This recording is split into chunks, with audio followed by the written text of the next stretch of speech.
করবেন, কি কারণে হঠাৎ? দেখুন, কোনো নির্দিষ্ট কারণ নেই, কিন্তু আমিও তো রক্ত মাংস গড়া মানুষ।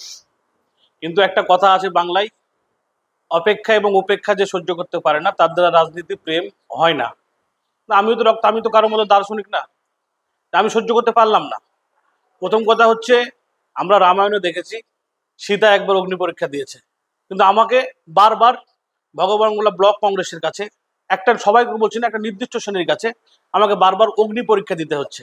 আর কতবার অগ্নি পরীক্ষা দিব? নিজের আত্মা দিয়ে দলটা করেছি, দলটাকে ভালোবাসি, মনে প্রাণে এই দলের নীতি আদর্শকে নিজের বুকের মধ্যে রেখেছি।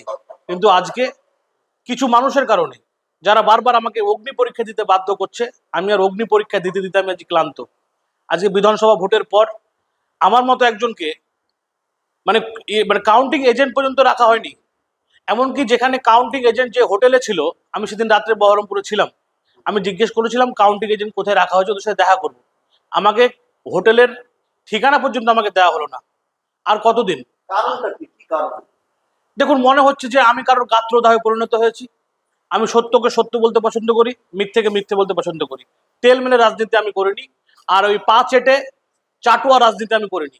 আমি সত্যকে সত্য বলেছি, মিথ্যেকে মিথ্যে বলেছি। হয়তো সেটা দলের কারোর পছন্দ হয়নি, তাই আজকে এভাবে আমাকে উপেক্ষা করা হচ্ছে।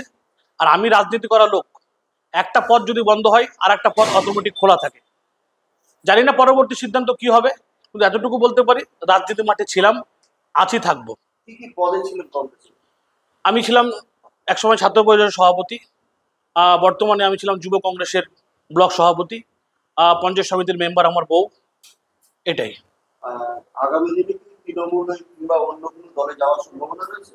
দেখুন, এটা সময় কথা বলবে। মানে আমরা ধরতে পারি তৃণমূলে যাওয়ার?